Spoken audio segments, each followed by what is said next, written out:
हर हर महादेव दोस्तों, स्वागत है आप सभी का एक बार फिर से मेरे देवाधिदेव महादेव काशी विश्वनाथ अवघड़दानी त्रिकालदर्शी कैलाशी अविनाशी भगवान शिव जिनकी कृपा जिस पर हो जाए, जिसका हाथ भोलेनाथ पकड़ ले वो दूसरों को सहारा देने वाला हो जाता है, दूसरों का सहारा बन जाता है।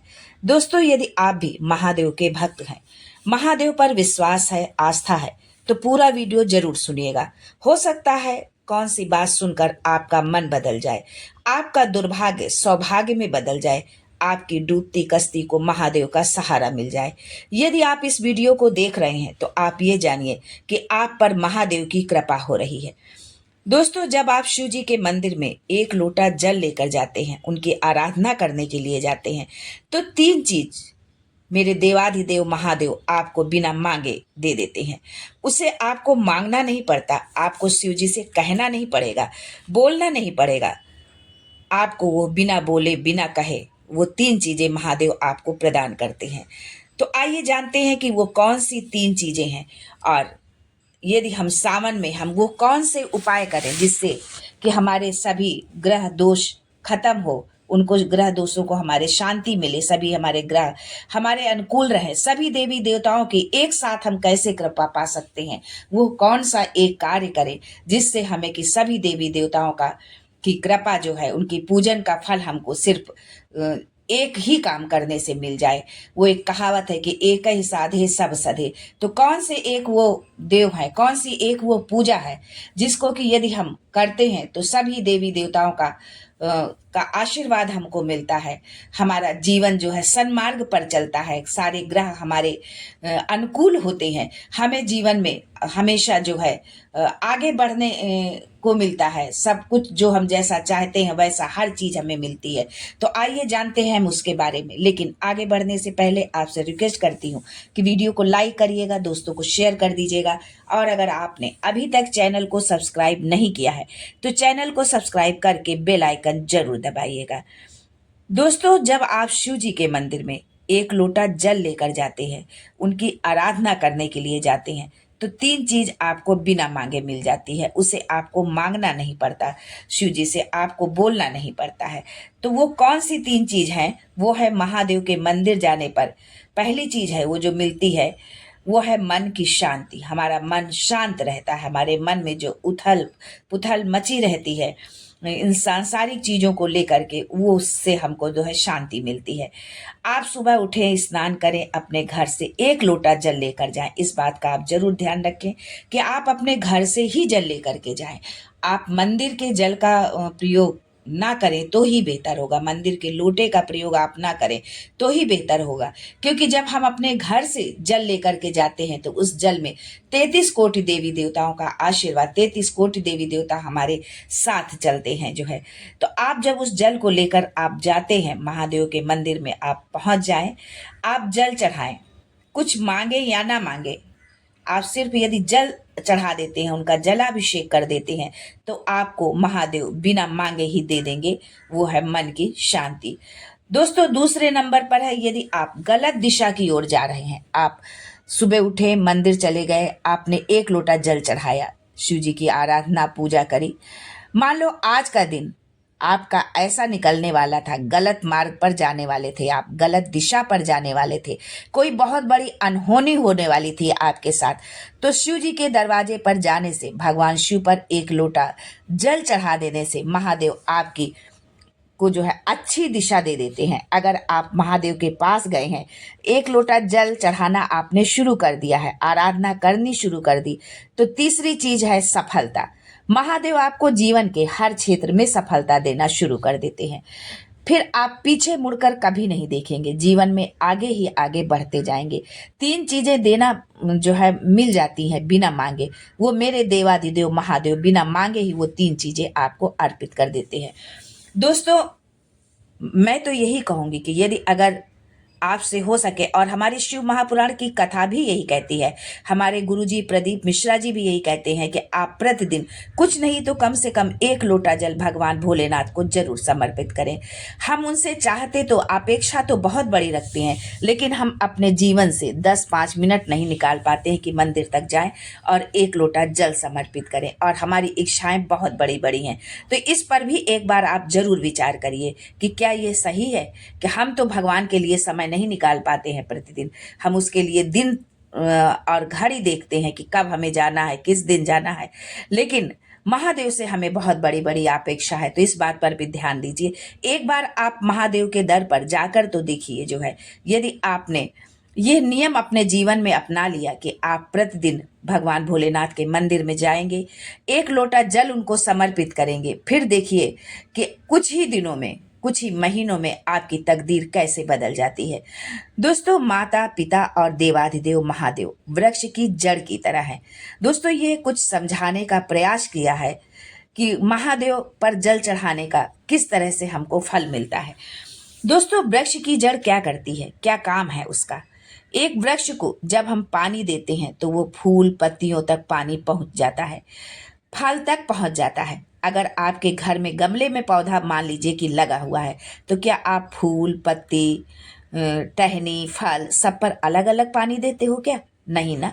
अगर फूल तक पानी को पहुंचाना है, टहनी तक पानी को पहुंचाना है, फल तक पानी को पहुंचाना है, तो जड़ में पानी डाल दिया जाता है। जड़ से पानी पूरे टहनी में, फल में, फूल में पहुंच जाता है। अगर आपको अपना पूजन राम जी तक पहुंचाना है, भगवान कृष्ण तक पहुंचाना है, जो है देवी जी तक आपको अपनी कोई पूजा पहुंचानी है, बृहस्पति भगवान तक अपनी पूजा पहुंचानी है, राहु केतु शनि मंगल बुध किसी भी ग्रह तक आपको अपनी पूजन पहुंचाना है, अपनी कुल देवी कुल देवता तक आपको अपनी पूजा पहुंचाना है, पितृ देवता को आपको अपने प्रसन्न करना है, उन तक आपको अपनी पूजा पहुंचाना है, तो शिव महापुराण में कहा गया है कि अगर आपने शिव जी का पूजन कर लिया तो आपका पूजन 33 कोटि देवी देवताओं तक पहुंच जाता है। आपका पूजन 33 कोटि देवी देवता आपके पूजन को स्वीकार करते हैं।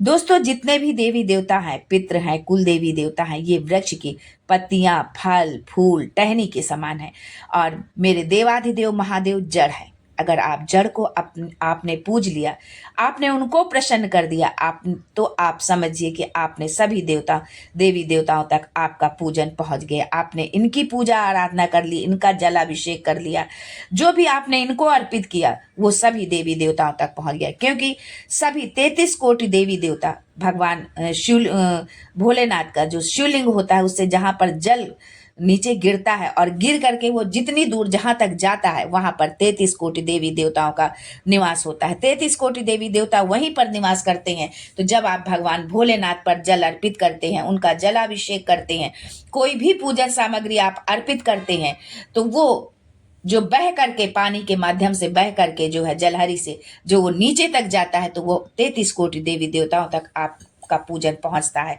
आपका की भक्ति, आपकी आस्था उन 33 कोटि देवी देवताओं तक पहुंचती है। अगर आपको आपके ज्योतिषाचार्य ने बता दिया कि आपका राहु खराब है, केतु खराब है, मंगल खराब है, कोई भी ग्रह आपका खराब उन्होंने बता दिया, तो शिव महापुराण की कथा में रुद्रखंड में ये लिखा हुआ, ये कहा गया है कि ऐसा कोई ग्रह नहीं है जो शंकर भगवान के पास आकर विनय नहीं जिसने किया हो।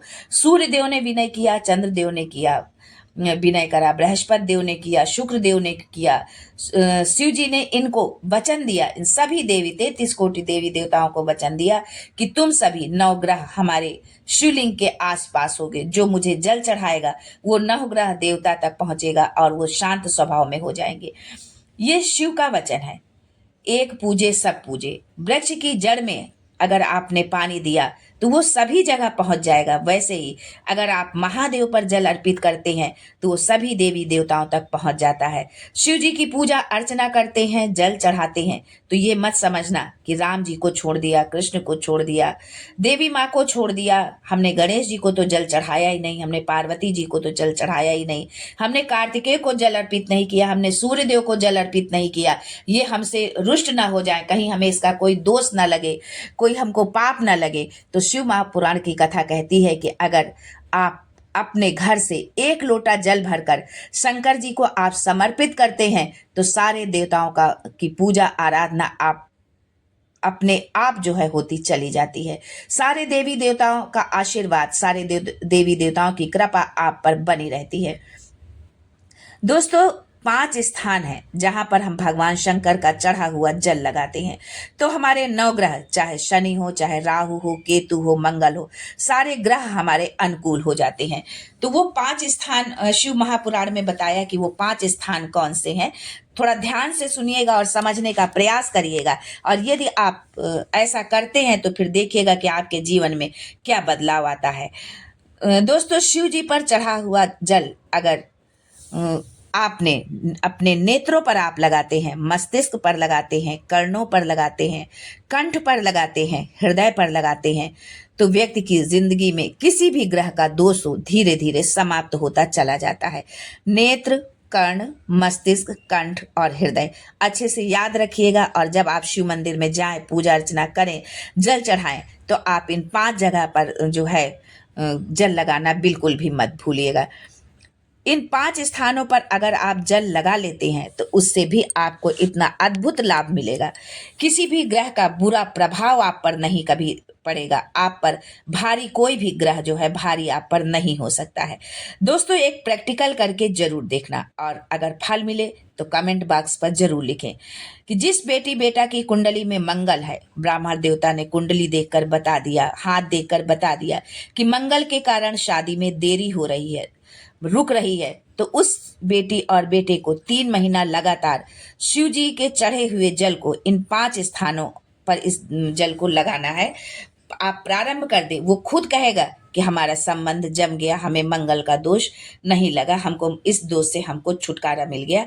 वो फिर से एक बार याद दिलाती हूँ कि 5 स्थान कौन कौन से हैं। नेत्र, कर्ण, मस्तिष्क, कंठ और हृदय। आप जो जल चढ़ाते हैं उसी जल को आप किसी बर्तन में ले लें, और उसके बाद आप इन 5 स्थानों पर यदि आप इस जल को स्पर्श कराते हैं, लगाते हैं, फिर देखिए महादेव का कैसा चमत्कार होता है आपके जीवन में। तो ये वीडियो आगे अभी जारी है, अभी और जानकारी बाकी है, तो वीडियो पर आगे तक बने रहिएगा। तब तक के लिए हर हर Mahadev, and thanks for watching my video.